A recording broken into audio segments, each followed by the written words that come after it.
la bohème. La bohème. La bohème. C'est pas du tout ça. C'est un opéra de Puccini. Puccini. Nous sommes à Paris, en 1830, par là. Cette mise en scène remet l'histoire dans un contexte moderne, mais la vraie époque, c'est 1830. Et c'est la période de Noël. Joyeux Noël, Brenda. Joyeux Noël, Cricket. 4 potes vivent dans un petit studio, une petite mansarde, en mode artistes pauvres qui sont contents d'être pauvres parce que c'est la bohème. On a Rodolfo, le poète, Marcello, le peintre, Schaunard, le musicien, et Colline, le philosophe. C'est donc la mouise parce qu'ils sont dans leur mansarde en plein hiver, qui fait super froid et qui peuvent pas payer leur loyer. Le seul qui a un peu réussi à gagner de l'argent, c'est le musicien. Et il décide d'inviter tous ses potes à dîner.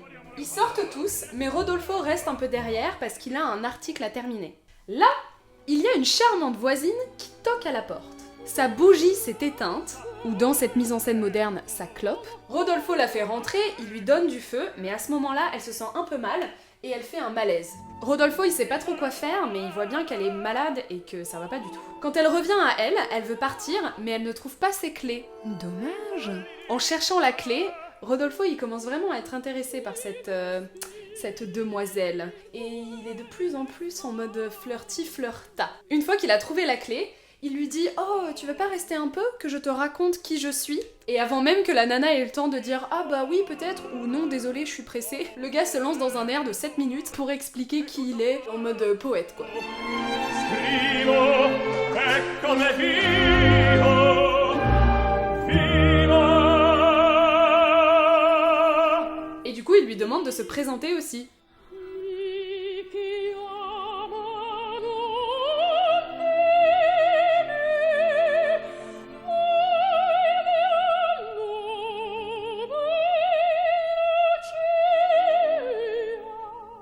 Ils se draguent tels les âmes poétiques qu'ils sont, et Mimi part avec Rodolfo dîner avec ses potes.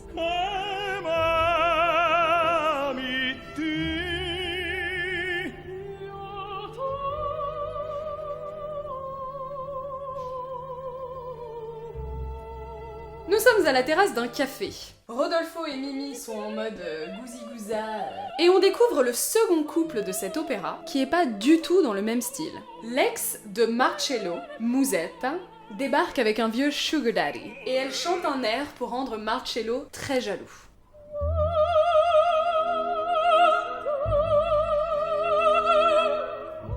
Ça marche très bien. Et elle décampe au bras de Marcello et de la bande. Ensuite, nous sommes dans la rue, Mimi arrive toute seule, elle est assez patraque. Elle cherche Marcello qui a déménagé dans une auberge. Quand Marcello voit Mimi, il lui demande ce qui se passe. Elle dit à Marcello qu'apparemment Rodolfo est jaloux et devient dingue, et qu'elle n'arrive plus à le supporter. Elle demande l'aide de Marcello pour quitter Rodolfo. Et en plus de ça, elle est vraiment mal en point, elle tousse de ouf. À ce moment-là, Rodolfo arrive pour parler à Marcello, Mimi part se cacher dans un coin et écoute leur conversation. Rodolfo commence à expliquer à Marcello qu'il veut quitter Mimi parce qu'elle flirte avec tout le monde et que ça l'agace, mais Marcello, qui connaît bien son pote, arrive à lui faire avouer pourquoi est-ce qu'il veut quitter Mimi pour de vrai. Et Rodolfo lui explique qu'il voit bien que Mimi est malade et qu'elle va bientôt mourir. Et il veut pas la faire habiter dans son studio insalubre où il fait froid. Et Mimi, qui entend tout ça, comprend qu'elle va mourir et fait ses adieux à la vie.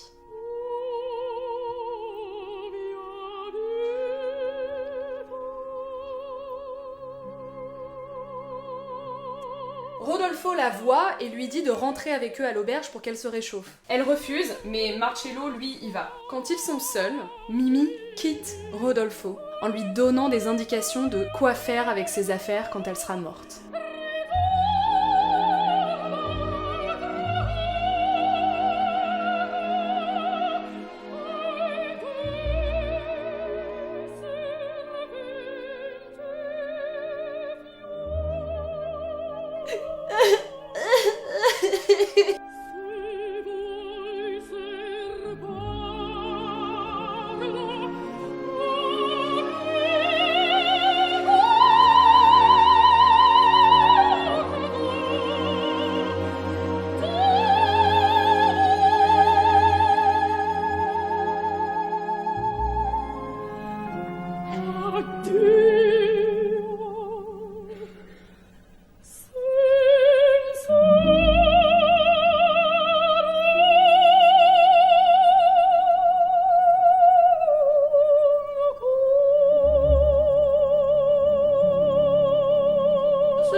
Après ça, t'as un quatuor entre les deux couples. D'un côté, t'as Mimi et Rodolfo qui se quittent avec grand sentiment et poésie, et c'est tragique. Et de l'autre, t'as Musetta et Marcello qui se quittent avec passion et colère, parce que Marcello en peut plus que Musetta soit volage. C'est comme ça, et ils s'insultent et tout. Ce qui est vraiment excellent, car ça veut dire que chacun d'entre nous peut se retrouver en soi en n'importe quel de ces couples. C'est vraiment de la part du librettiste, également du compositeur Puccini. Oui, c'est très intéressant car cette histoire devient intemporelle, universelle, je dirais même plus éternelle, dans ce sens qu'elle touche à des sentiments qui sont valables à chacune de nos époques, oui!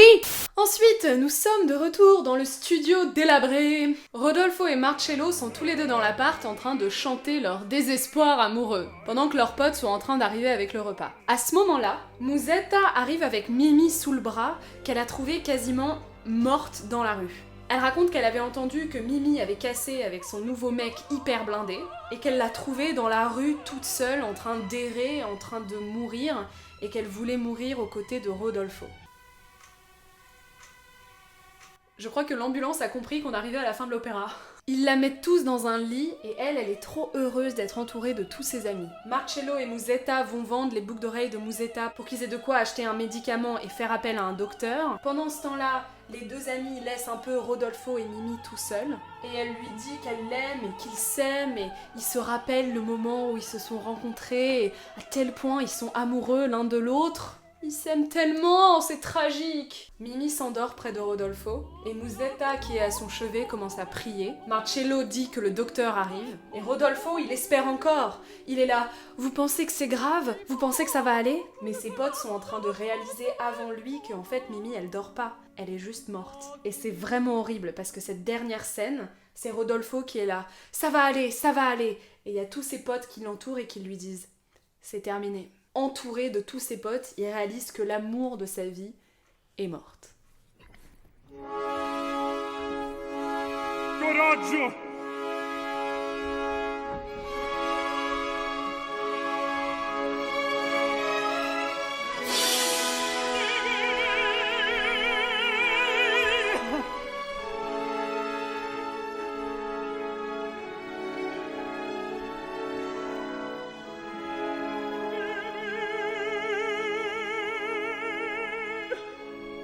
Voilà, c'était l'opéra italien tragique du jour, le bon tube.